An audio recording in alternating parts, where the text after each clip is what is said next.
Hi, folks. Welcome once again to Talk Formula One. With me this evening again to discuss Monza is Wale. Wale. Hi, folks. Good to see you. Yeah, so Wale, very quickly, let's jump into Monza. I mean, it's a bit ancient now, but one couldn't help but, talk about Monza. It definitely presented a number of talking points. So quickly into quali. How did you see quali? Quali was pretty much as expected, going on current form. You had the main protagonists at the front of the grid, with Valtteri, getting pole, and Lewis, Max. So there was no surprise in qualies. It was, by to the book as it is currently. Okay, I might just put a slight spin on that. Given that Valtteri is practically on his way out of Mercedes because he's not meeting up to scratch. I would have thought that him on pole wasn't going to the form books, but hey, that's debatable. Anyhow, so yeah, we qualified with both Mercs on the front row for the sprint race. Whatever happened in the sprint race? Do you want to talk us through? No, you go ahead and share your thoughts on that. Well, obviously Valtteri was going to take penalties and engine penalties, right? But whatever happened to Lewis at the start, I just do not for the life of me know what happened to Lewis. But hey, we won't ponder on that. Verstappen has come through and gotten the point for winning the sprint. And I guess that helped his championship cause. You wouldn't want to begrudge him that. But yeah, the McLarens too did come true. So we've ended up with Lewis on the back foot because he's ended up having to start down in fourth. But yeah, I guess we'll jump into the race. How did you see that go down?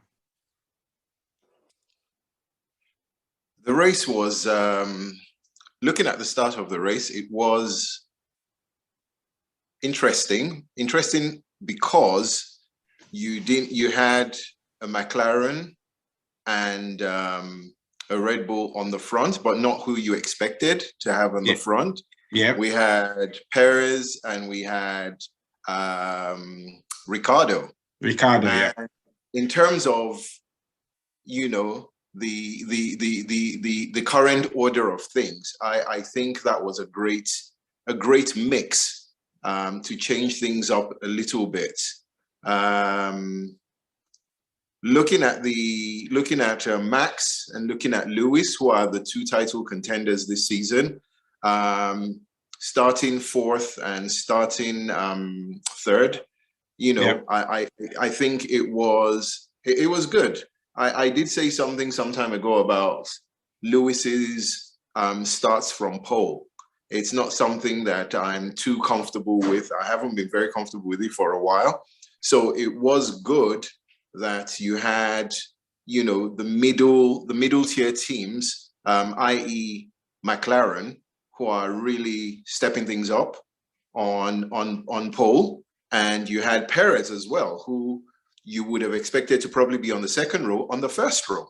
So I think that was great for racing. The thing that's happening right now with Formula One is the excitement, the unpredictability of things. So yeah, that was a great positions. The start in itself, I think Lewis had a good start, all things considered.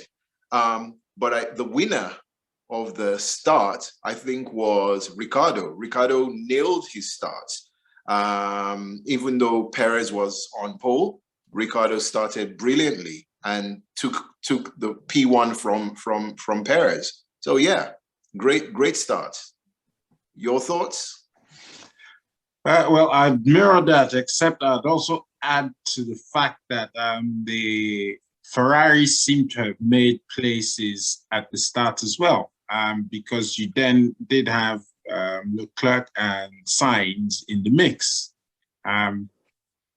Having said that, we'll jump into that sticky point of the race. I mean, things were, I would say, Hamilton was making progress, and so was Verstappen. But unfortunately for Verstappen, Red Bull, which is not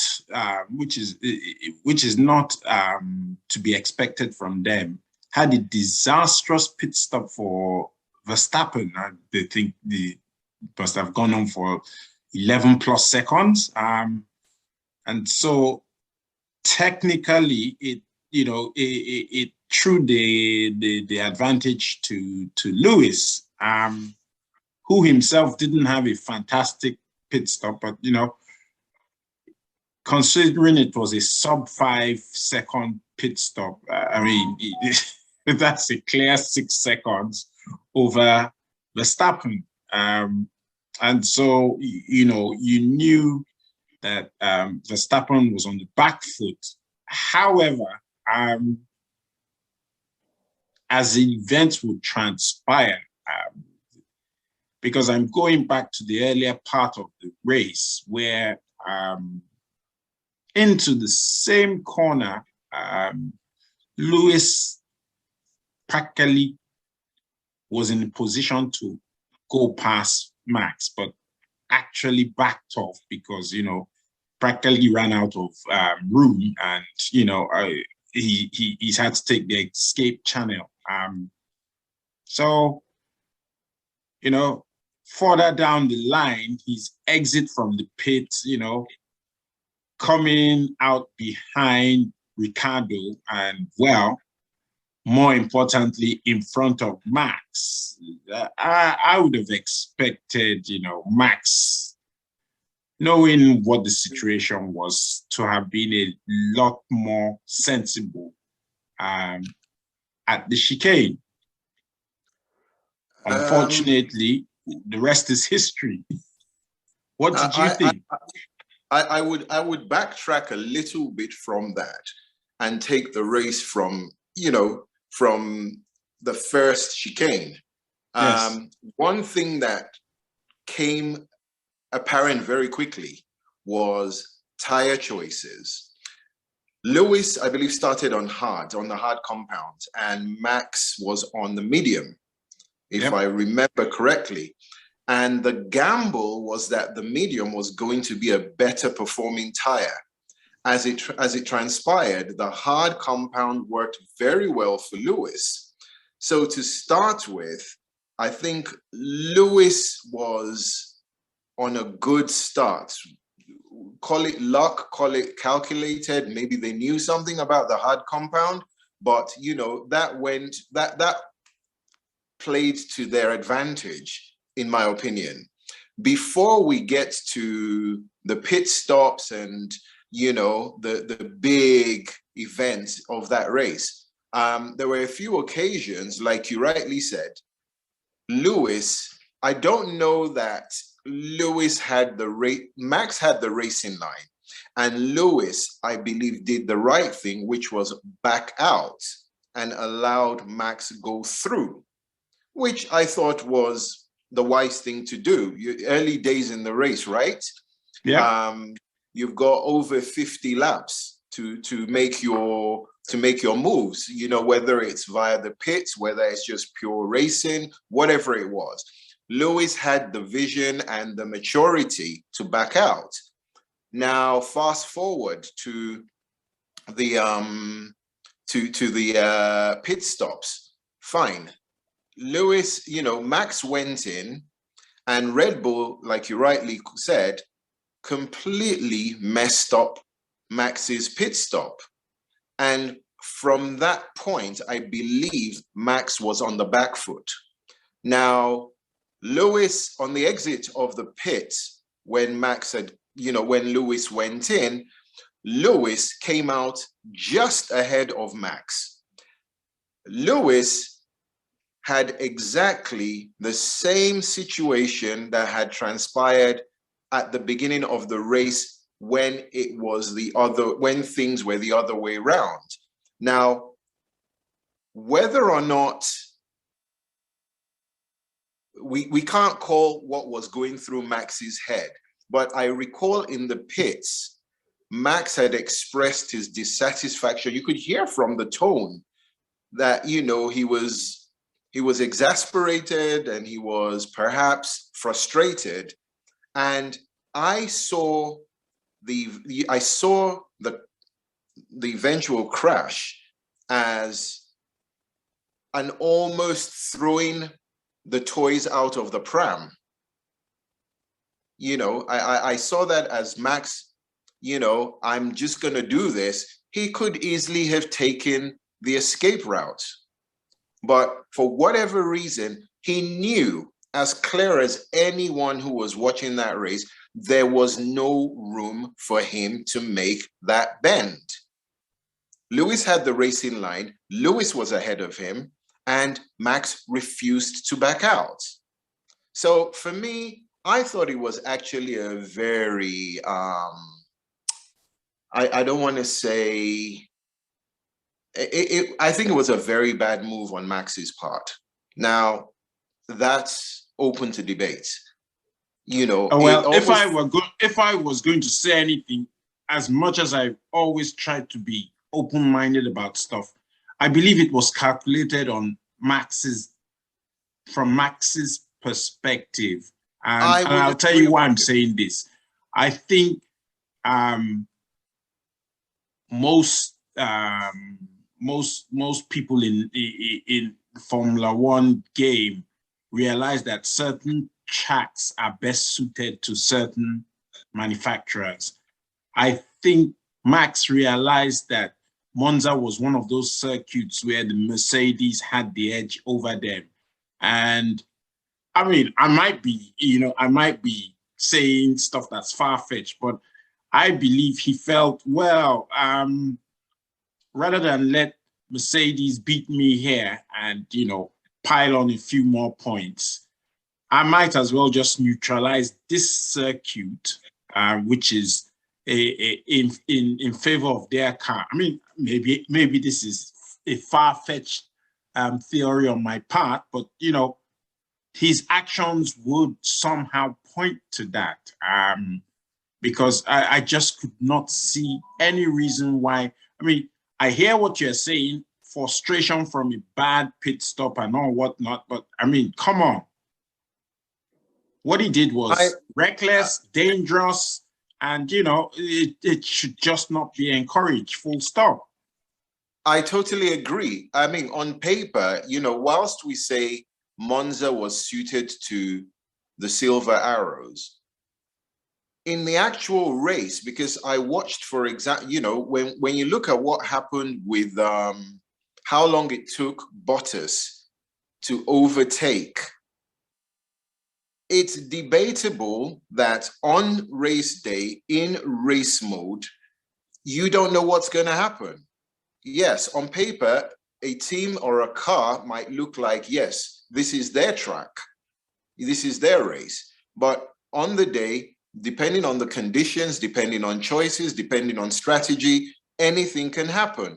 The point is, Max took a very cynical view doing what he did, because there was still a lot of race ahead of them, where he had previously done something very similar and Lewis backed out. Why did he not back out? You would, reason would say to us, okay, this is very, very risky. And it does not look like Lewis is about to back out of this. So you back out, see, being the car behind, whether it is inches behind, whether it's a car length or half a car length behind, you back out. There's still a lot of race. There's still a lot of strategy, pit stops, undercuts, overcut, whatever it is to play for, you know. So I've heard a lot of people say, oh, you know, they don't know whether, you know, Max was at fault. I wonder about that. I really wonder about that. You had car 44 ahead of you, in the corner before you.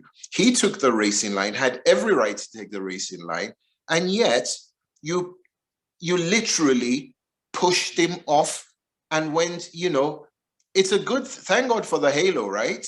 Because we could be talking something totally different if it weren't for the halo. So I think the seriousness or the gravity of what Max did has somewhat gone.